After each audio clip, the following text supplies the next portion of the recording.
I want to tell you what I actually did, and what it cost him, and what it cost me, and why those two bills are not the same size, even though I spent a long time pretending they were. His name, the name he used, the name on the World Enterprises Incorporation documents and the New Mexico property deed, and the 9 patent applications that made him a billionaire in the space of 4 years, was Thomas Jerome Newton. I knew him for 11 years. I handed him to the men who broke him. Did it because I told myself I had no choice, and I was lying, and I knew I was lying at the time, and I did it anyway. That is the whole story. Everything else is just the detail. But the detail matters.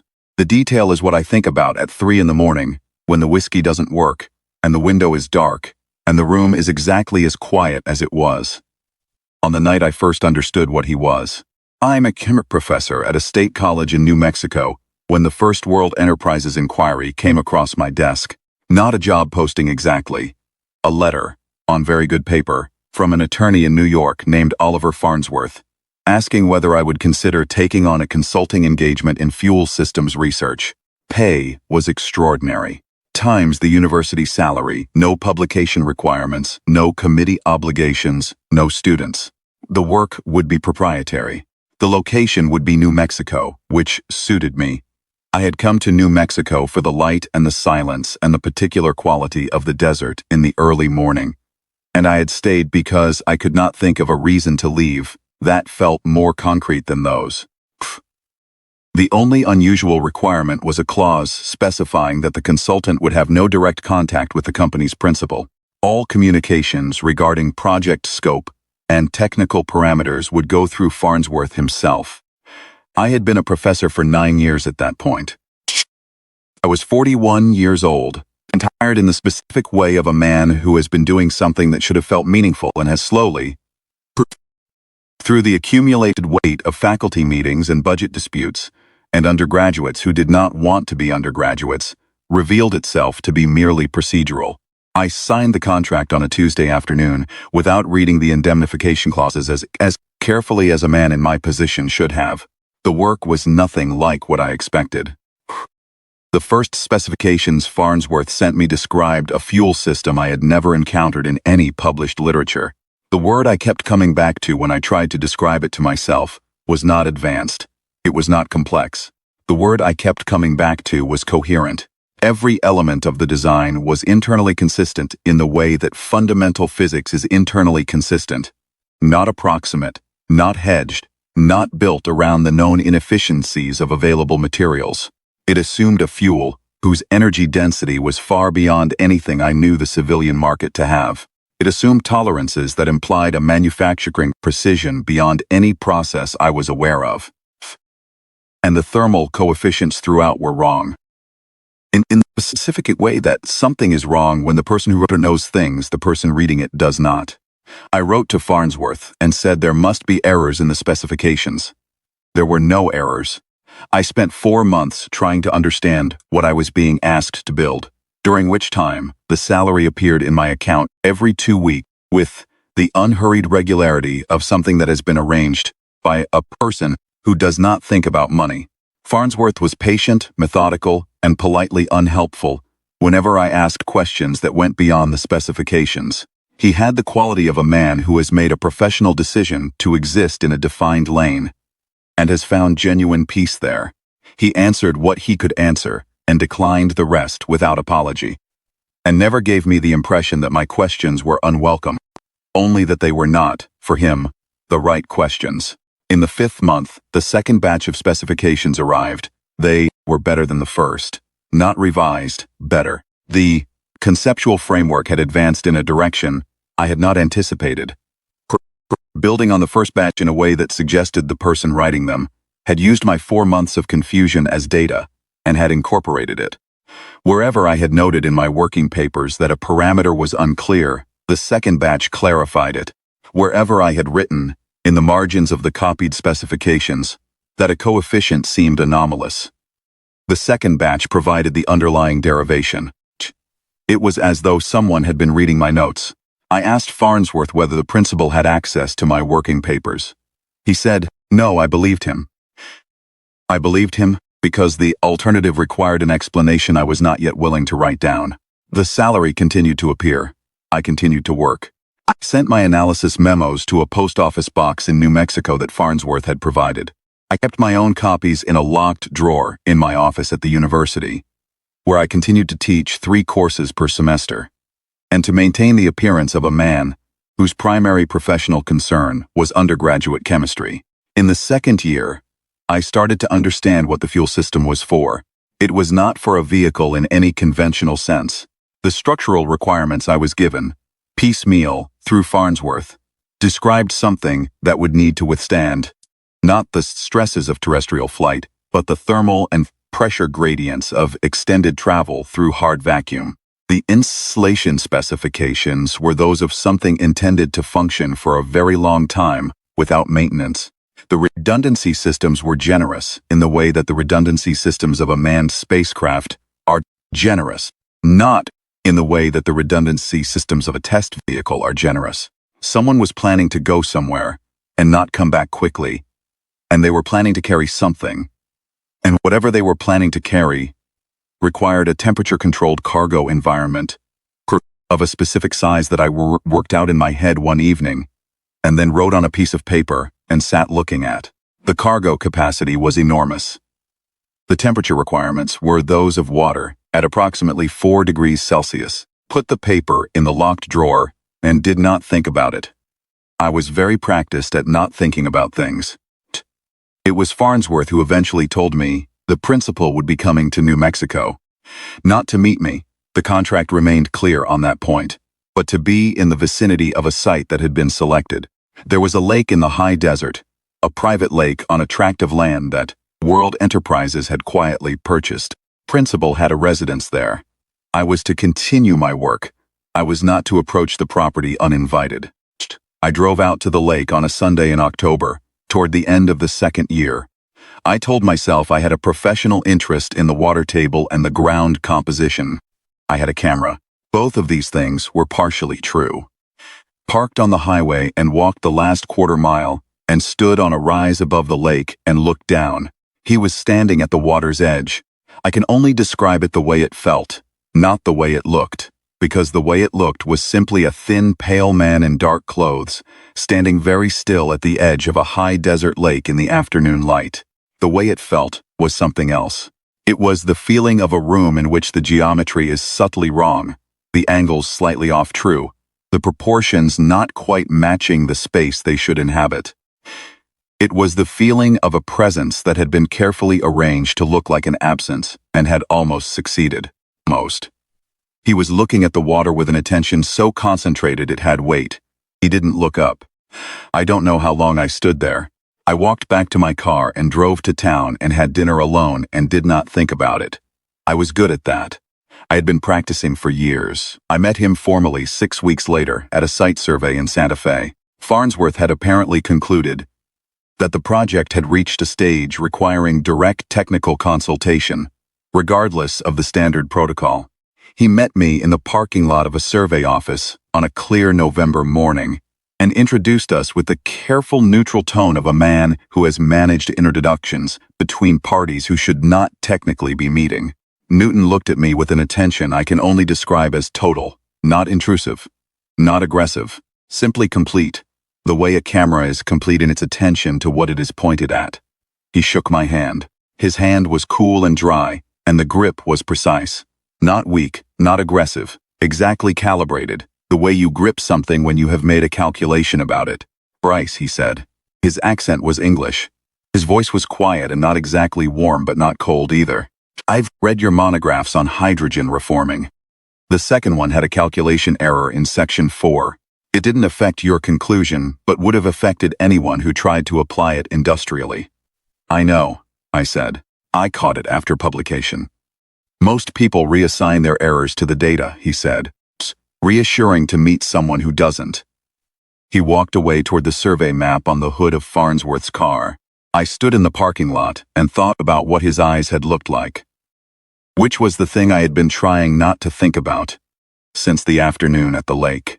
They were the color of very light gray water. They had the quality of instruments rather than windows. I had spent years in academic environments full of intelligent people, and their eyes performed intelligence. glittering, signaling, performing awareness. His eyes simply registered, like recording equipment, like something that was not generating information but receiving it. Farnsworth appeared at my elbow. "He has that effect on people," he said quietly. He did not look at me when he said it. "What effect?" I said. Farnsworth was quiet for a moment. "The effect of a question you're not sure you want answered," he said. "We worked together, Newton and I, in the technical sense of working together. Specifications and responses. Questions through Farnsworth and answers through Farnsworth, with the occasional direct meeting when the complexity demanded it, which over the following 18 months became more frequent. He was a careful collaborator. He asked precise questions. When I gave him an answer he disagreed with, he did not argue. He presented the data that contradicted my answer with a clarity that made argument unnecessary. He was always right. I do not mean that he was usually right, or that he had the confidence of someone accustomed to being right. I mean that in 3 years of close technical collaboration, I never once found him to be in error. First time I understood completely and undeniably what he was, I was at his lake house. I had been invited in for the first time.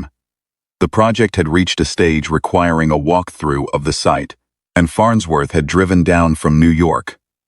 And we had spent the morning at the construction site at the south end of the lake and the afternoon inside.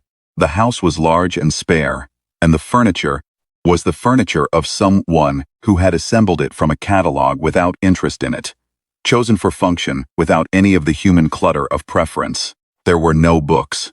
There were no pictures on the walls. There was no food in the kitchen that I could see. There were 47 television sets. They covered the main room wall in a grid, running simultaneously, each on a different channel. The sound was kept low, not off, but low enough that no single set was comprehensible over the others, so that the aggregate was a kind of atmospheric hum, a frequency rather than a collection of voices. He stood in front of them the way a conductor stands in front of an orchestra, not watching exactly, receiving. His head moved in small increments I could not parse, tracking something across the grid that I could not see. Farnsworth stood beside me. He had clearly been here before. He was watching Newton with the expression I had come to associate with him. Patient, informed, carrying something heavy. Newton turned when we came in. He looked at me looking at the televisions. "I find it easier this way," he said. "More information in a given period. Broadcast schedule is," he paused, considering something, "compressed relative to what I was used to." "What were you used to?" I said. He looked at me for a long moment. "A broader spectrum," he said. Then he walked to the kitchen and poured gin into 3 glasses, with the precision of a man following a protocol, and the afternoon went on. I drove back to town in the evening with Farnsworth beside me, in the passenger seat, both of us quiet for the first 10 miles. The desert was going dark on both sides of the road, the last orange light sitting on the mesas, the sky above the mesas already purple and deep. "How long have you known?" I asked. Farnsworth did not ask what I meant. "Since the first meeting," he said. He showed me a set of technical drawings along with the patent applications. The drawings were for the communications technology. They were accurate down to the molecular scale.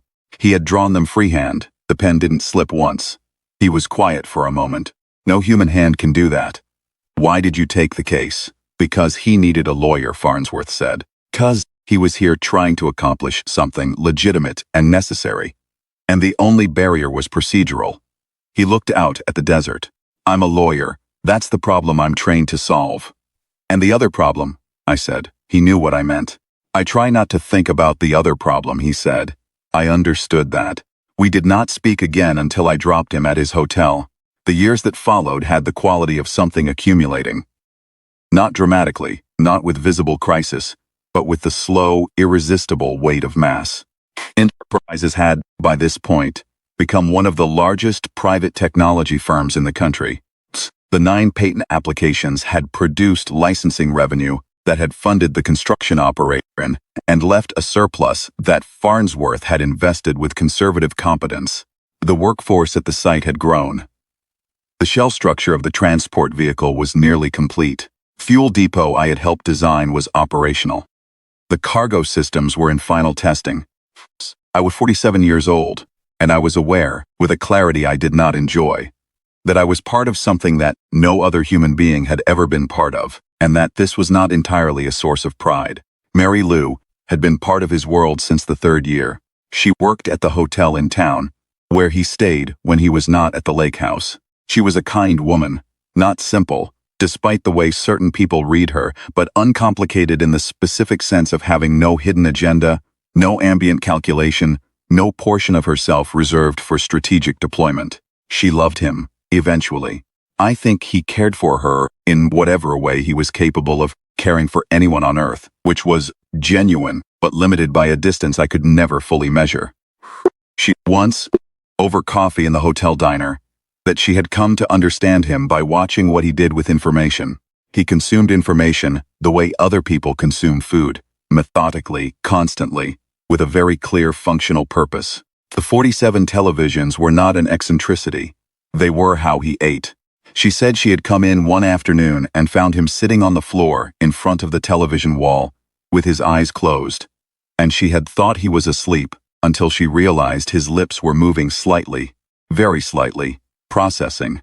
He doesn't watch, she said. He downloads. I told her that was a word she had gotten from science fiction. She said she didn't care where she'd gotten it. She said it was accurate.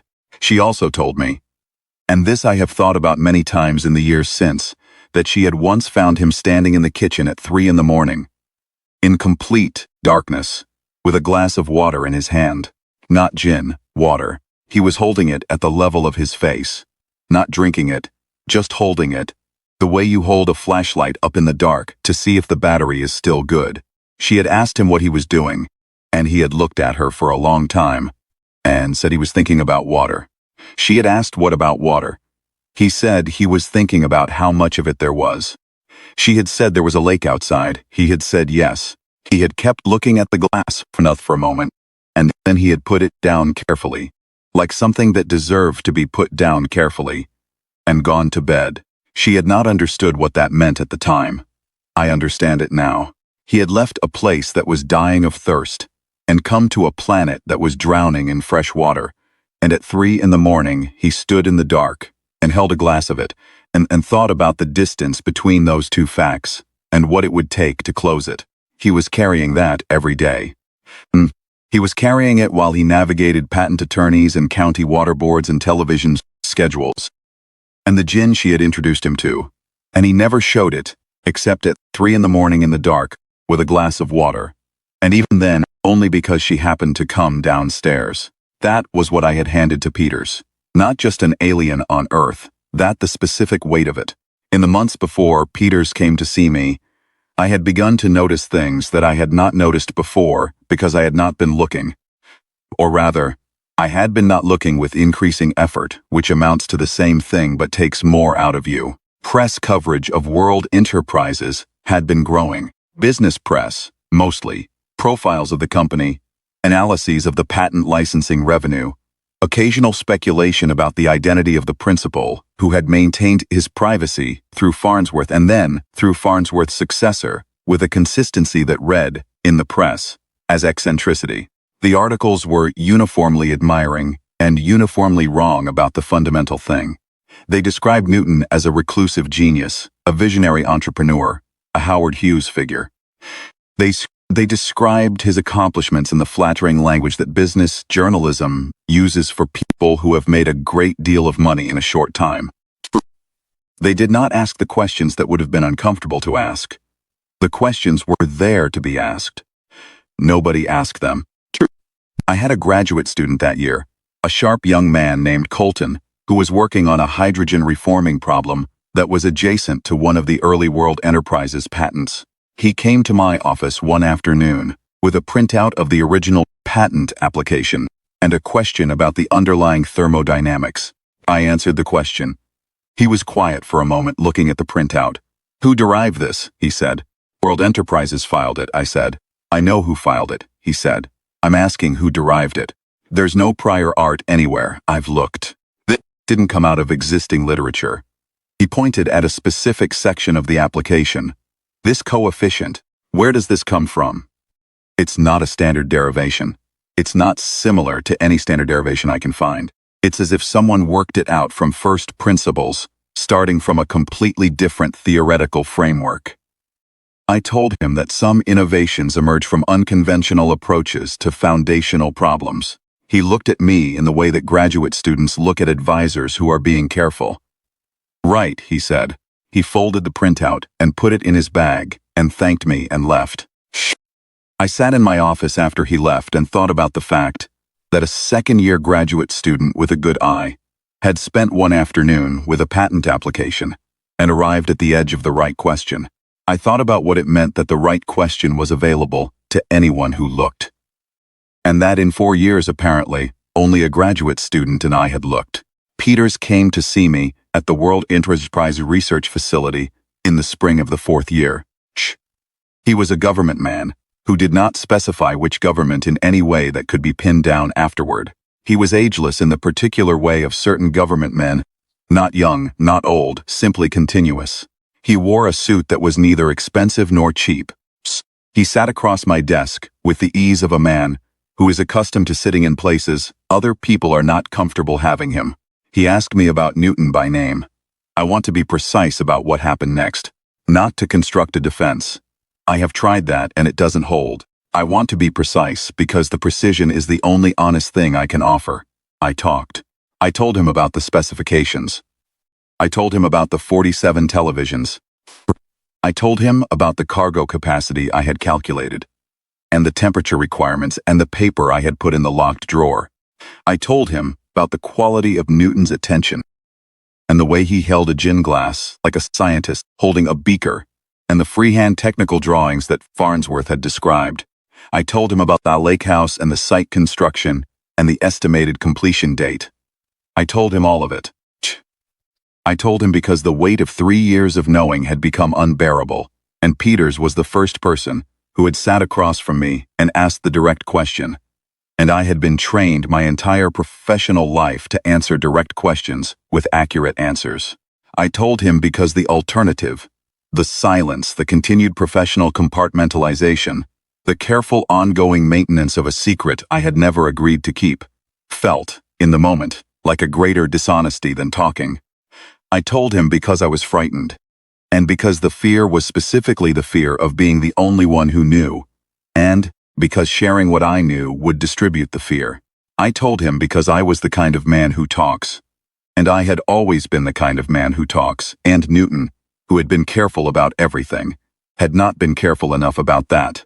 Peters thanked me. He wrote nothing down. He stood, shook my hand, and left without ceremony. Farnsworth and his partner were thrown from a window in New York 2 weeks later. I did not immediately connect the two events. That is not true. I connected them in the space of about 4 seconds, and then systematically disconnected them, because the connection required me to be the kind of man I was not yet able to be. I sat in my office at the research facility and I looked at the floor and I breathed, and I decided, in a manner I am not going to dress up as anything other than cowardice, that the connection was speculative, that I didn't know, that any number of things could account for it. I flew to New York for the funeral. There was no funeral.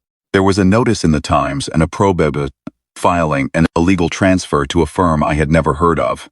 I stood outside Farnsworth's building on a gray Tuesday morning and looked up at his window and thought about the first day I had met him. In the parking lot in Santa Fe, the look on his face that I had eventually understood was the specific expression of a man who has made a contractual peace with a problem he cannot solve. He had known from day one. He had taken the client who needed a lawyer and done the work and carried the knowledge and never said anything to anyone, not because he was naive, but because he had made a considered decision. He had not been a man who talked. He had been the other kind, and it had not saved him. I went back to New Mexico. Newton completed the ship in the winter of the 5th year. I knew it was complete because the specifications stopped coming. There was nothing more to calculate. Fuel depot was loaded. The trajectory was set. The cargo systems were calibrated. The launch window, which I had worked out from the trajectory parameters I had been given, was in March 14th. In the weeks before the launch, I became aware that I was being followed. Not elaborately. I was not under the kind of surveillance that signals an acute operational emergency. I was under the kind of surveillance that signals that something is being decided at a level above where I was. Cars I had not seen before on my street. A technician at the research facility I did not recognize, asking questions that were slightly too specific. A phone call from Peter's office, framed as a courtesy check-in, that asked me very carefully about the timeline. I said I had no updated information. That was the last lie I told for his benefit, and I have given it more credit than it deserves. They took Newton on the morning of March 14th at the lake site. He was preparing for the launch. There was a press contingent. Farnsworth's successor had handled the public relations aspects, such as they were, and there had been press coverage of the World Enterprises Space Initiative, cameras, people, the specific circus of a public spectacle that someone had, I later understood, arranged deliberately because a public spectacle is cover for the kind of operation that does not benefit from scrutiny. I was not there. I want to be clear about that. I knew what was going to happen, and I was not there. I was at the research facility, doing work that did not need to be done, and I stayed there until 5 in the afternoon, and then I drove home and sat in my kitchen in the dark. I did not turn on the lights. I did not pour a drink. I sat with the specific quality of a decision that has been made and cannot be taken back, and the specific quality of the man who made it, understanding, in real time, exactly the dimensions of what he did. They built him a room. I learned this in pieces over the years that followed, from people with peripheral access. Not a cell, they were at pains about that. A luxury apartment on a sealed floor of a hotel in the city, furnished carefully, room service available, a bank of televisions, which they provided because they had been told he consumed television in quantity. All. Because they had been told he consumed gin in quantity and because sedation served their purposes. They subjected him to medical tests at irregular intervals. The irregularity was deliberate. Predictable intervals would have given him a rhythm, a schedule, something to anchor to. The irregularity was designed to prevent that. He was sedated frequently, because the sedation was easier than engagement, and because they were afraid of him, despite the fact that he had done nothing in 7 years on Earth that was aggressive or threatening, or anything other than quiet and careful and precise. The X-ray series was a mistake that no one involved recognized as a mistake. He wore contact lenses to pass as human. Without them, his eyes were clearly not human eyes. The X-rays bonded the lenses permanently to his corneas. After the 3rd session, he could not remove them. I don't know how long it was before he stopped trying. I imagine not long. He was practical about irreversible situations. From that point on, every time he looked at anything, at the televisions they had given him, at the room service food, at the ceiling of the sealed apartment, at the face of whatever technician came in to take his blood or measure his heart rate, he was looking through the disguise he had built to survive among us. He could not take it off. He could not look at the world except through the specific fiction he had constructed to move through it. They had made his cover into his face. I do not know whether they understood what they had done. I suspect they did not. World Enterprises went bankrupt in the 2 years following Newton's detention. Without Newton's continuing input, the steady improvement of the specifications, the patent applications that had been in preparation, the strategic decisions that Farnsworth's successor did not have the knowledge to replicate, the company had no engine. The revenue from existing licenses continued for a period, and then competitors, with access to the licensed technology and freed from the continuing innovation that had kept World Enterprises ahead, took the market apart. The successor firm made 3 decisions in 18 months that a competent lawyer might have made, but that Farnsworth would not have made, and the company folded. The ship at Lakeside sat. Eventually, the county took the land for back taxes. The structures were demolished. Whatever was done with the ship's components after that, I do not know. I have a hypothesis about where the core systems went. I choose not to pursue it. I continued to work. I married a woman I met at a professional conference in Albuquerque, a geologist, careful and dry-humored and steady in the way I needed someone to be steady. We had 2 daughters. I took a senior research position at a private firm in the city, and I did work that I would characterize with honesty as useful. I built a life that had all the external characteristics of a satisfactory life. I was a good father. I was a faithful husband. I was professionally competent and personally reliable, and I attended my daughter's school events, and I kept my lawn in reasonable order, and I called my mother every Sunday until she died. My wife knew something was wrong. Not the specific thing. She did not have the context for the specific thing, and I did not give it to her. She was a geologist. She spent her professional life reading the evidence of events she had not witnessed, inferring massive histories from small, visible traces. She was very good at it. She did not push. She asked once, perhaps 5 years into our marriage, whether there was something from before that I was still carrying. I said yes. She said she thought so. She said she wasn't going to ask what it was unless I wanted to tell her. I said I didn't. At that time, she said all right. She held my hand. We sat there on the couch for a while in the evening light, and that was that.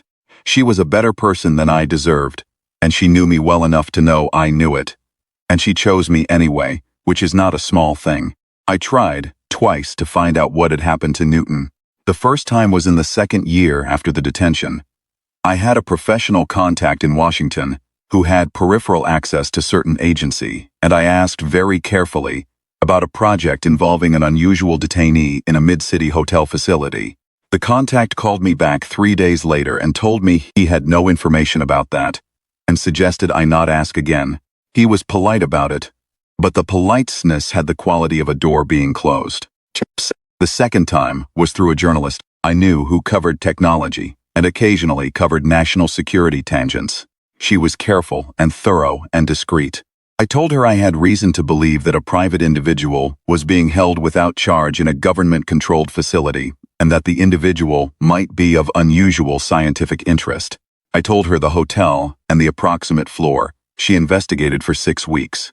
Then she called me and said she'd confirmed the facility was operational and that access was controlled, but that she'd been advised, by someone she described only as connected, that pursuing the story would be a poor professional decision. She didn't pursue it. I didn't push her. I had already done enough damage. At 3 in the morning, when the whiskey didn't work, I sat with what I had done. Not every night, not even most nights, but enough nights for enough years that the shape of it is very clear to me now. The specific shape of a man who understood exactly what he was doing, and the consequences of what he was doing, and did it anyway. The specific shape of a choice that looked, in the moment, like the only choice available. And that was the only choice available to the man I was. And that the man I was the wrong man to have been in that situation. And that nobody, not Newton, not Farnsworth, not anyone, had arranged for the wrong man to be there. It had simply happened. I bought the album the year it came out. It appeared in record shops without announcement. No label I recognized, no distribution deal, no radio play. It was simply there, in a bin, between 2 artists whose names I don't remember, in a shop in the city, on a Thursday afternoon when I had come in, looking for something for my younger daughter's birthday. The cover was a photograph of the New Mexico desert at dusk, taken from an altitude I could place, not a plane, something lower, something that had been precisely there, at a specific point above the lake, at a specific time of day. I bought it and put it in the car and sat in the parking lot for a while before I drove home. I played it, for the first time alone, on a Saturday morning when my wife was at her mother's and my daughters were both in college. I sat in the living room in the morning light and played it through both sides. It was not music in any way I knew how to explain music. It had rhythm, or something adjacent to rhythm, and pitch, or something adjacent to pitch, and a quality that I can only describe as directional, as if it had been composed not to fill a room but to cross a distance. The way a radio signal is composed to cross a distance, not for the pleasure of its own transmission, but for the specific purpose of reaching something on the other end. It was addressed. Every element of it was aimed. It was a letter.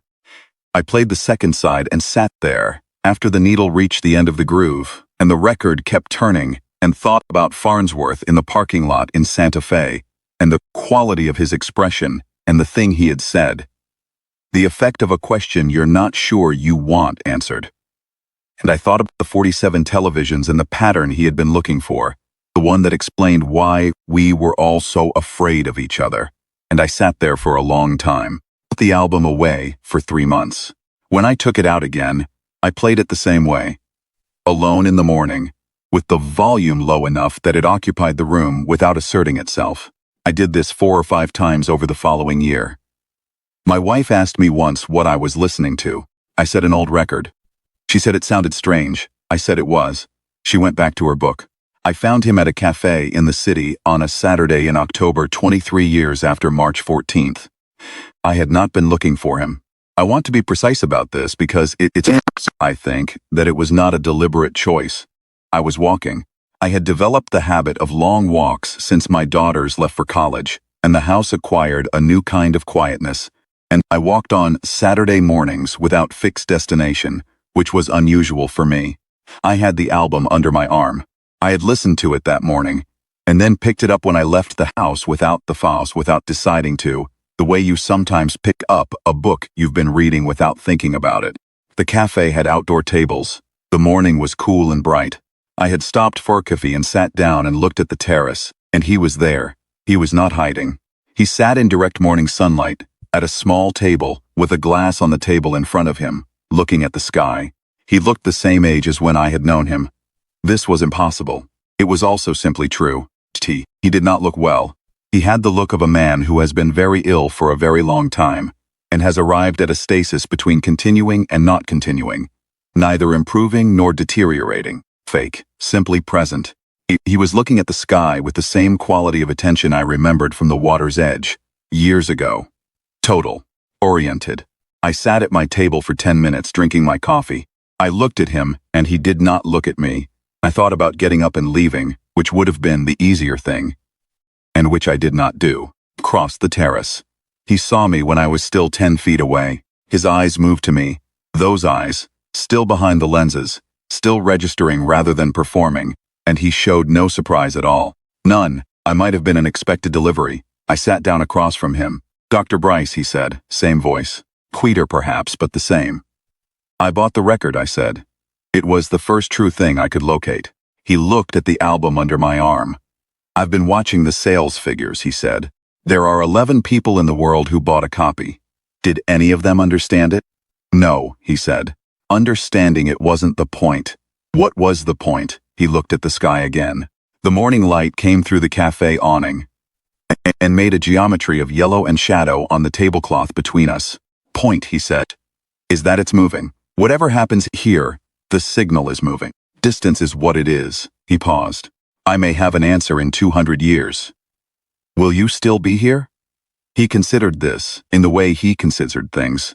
Not visibly working toward an answer, but simply determining whether an answer was appropriate. "Probably," he said. I had prepared things to say. I want to be honest about this. I had been preparing things to say for 23 years, in the irregular intervals between sleeping and not sleeping.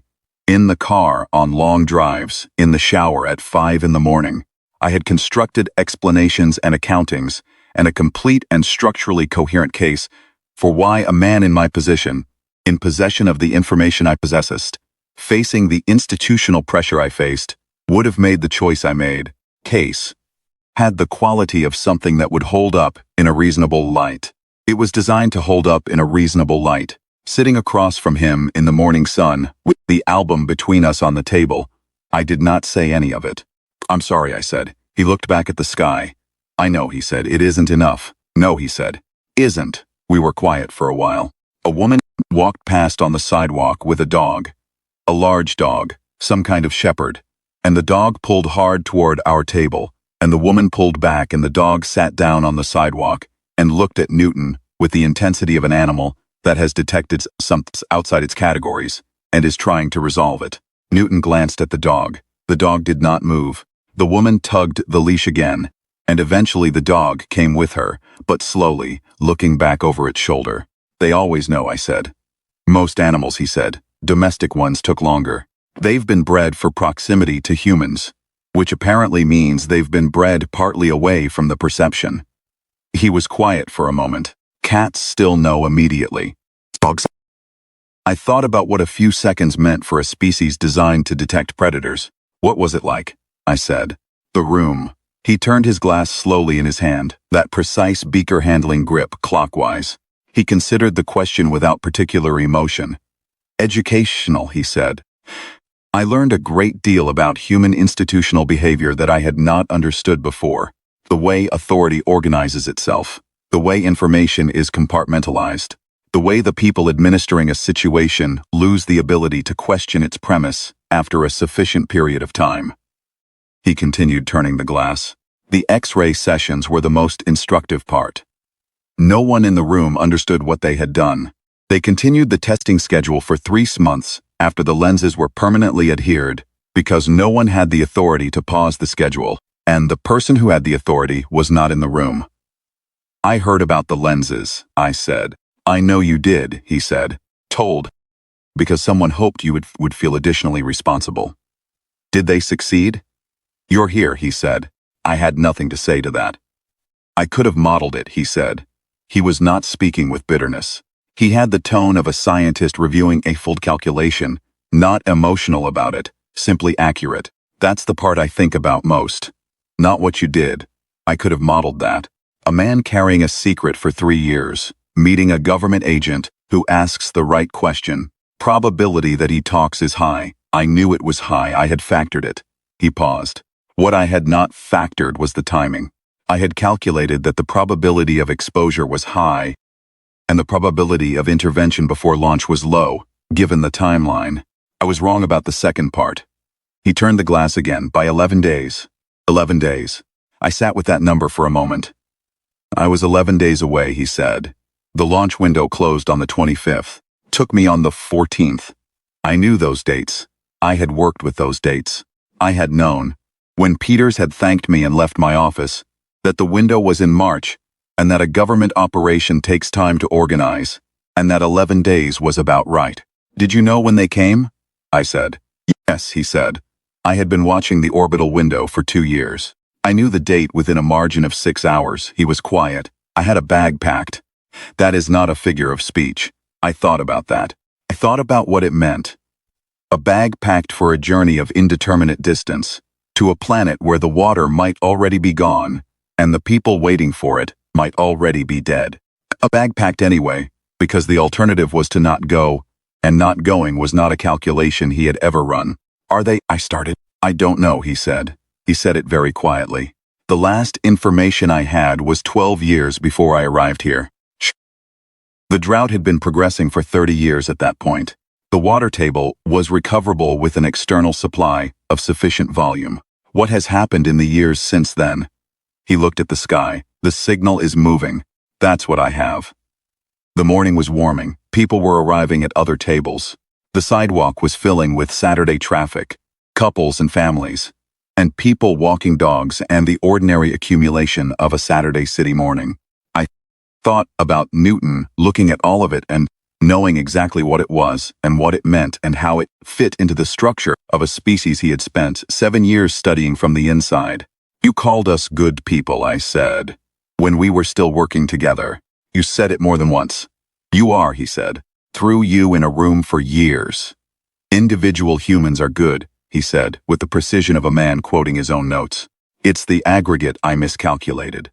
The corporate structure, the institutional structure, the way a collection of individually decent people produces a decision that no individual decent person would endorse if they saw it whole. He was quiet for a moment. Farnsworth was a good person. You were a good person. Peters, I suspect, believed he was acting in a legitimate public interest. The physician who administered the X-rays had no hostile intent. The technician who fused my lenses had no hostile intent. 11 people buying an album they cannot understand because something in it reached them anyway. Good people. The aggregate of all of you produced a result that none of you would have chosen if you had seen it in advance. Some of us could see it in advance, I said. He looked at me, that complete recording look. Yes, he said, some of you could. We sat in silence for a while. A waiter came and he ordered another drink. And I ordered more coffee, and the waiter left and the morning continued around us. The album, I said eventually, 11 copies. What happens if no one can hear it? Then no one can hear it, he said. The signal is still moving regardless. The album was, he paused, searching for the word. Insurance is the wrong word. Parallel transmission. If the orbital relay I had designed and launched had remained operational, the signal would have been amplified and directed with a precision the album cannot match. Without the relay, the signal broadcasts at its natural strength. It may reach, it may not. The album was a contingency for if I was no longer able to operate the relay. You built the relay before they took you. 2 years before, he said. Small, geostationary. They haven't found it.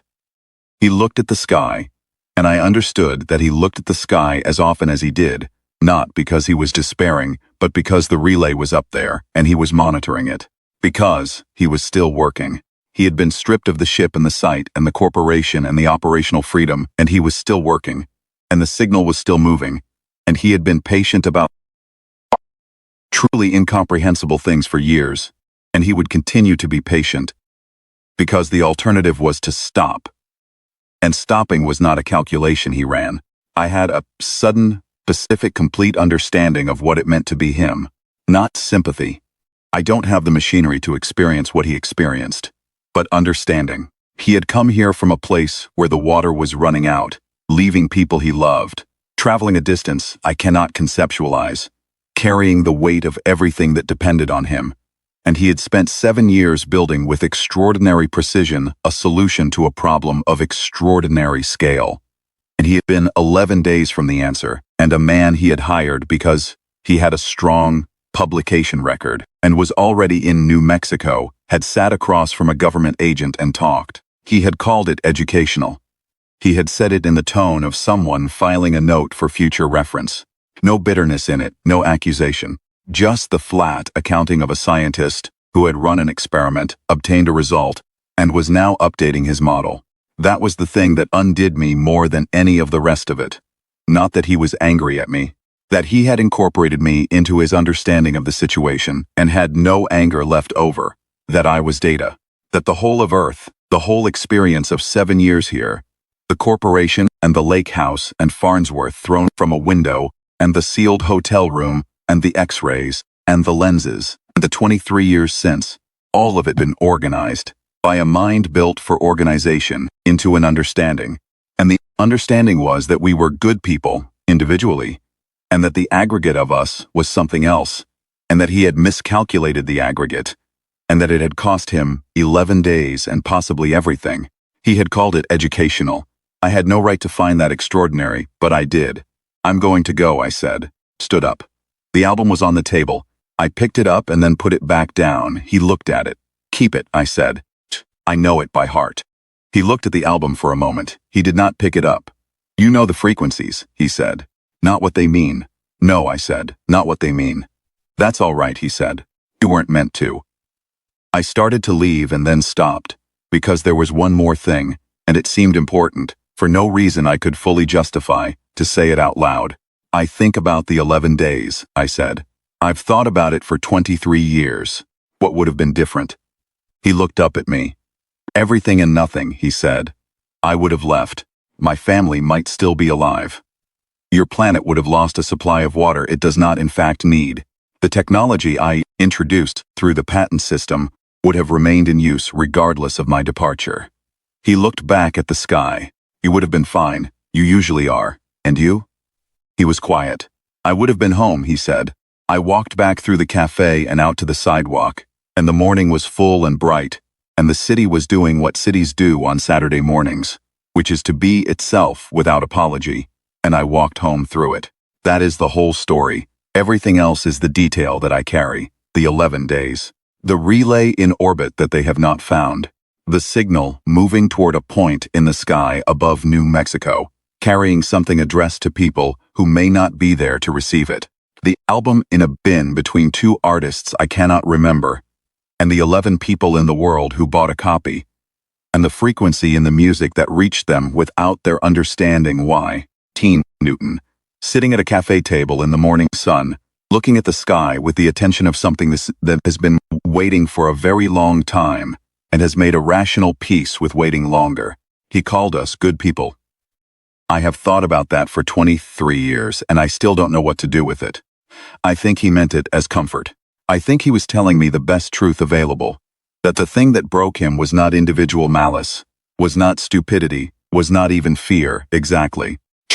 It was the aggregated, specifically human quality of becoming, in sufficient numbers and sufficient institutional structure, something none of the individuals composing it would recognize as themselves. We are good people. We took him 11 days from going home. He has been here for 30 years now by my count. He sits at cafe tables and looks at the sky and waits for the signal to arrive. He will still be here when I am not. He will be here, in some form waiting, for longer than I can calculate. And whether the answer comes back silence or a voice, is something I will never know. He came here for water. He found us instead. He has not yet decided, I think, which was worse. But he bought the album in 11 cities before he brought it to press. And he sat in those cities and watched the people buying coffee and walking dogs and pulling leashes and going about the ordinary work of Saturday mornings. And he watched them with that recording attention. And I think, in his way, he decided something.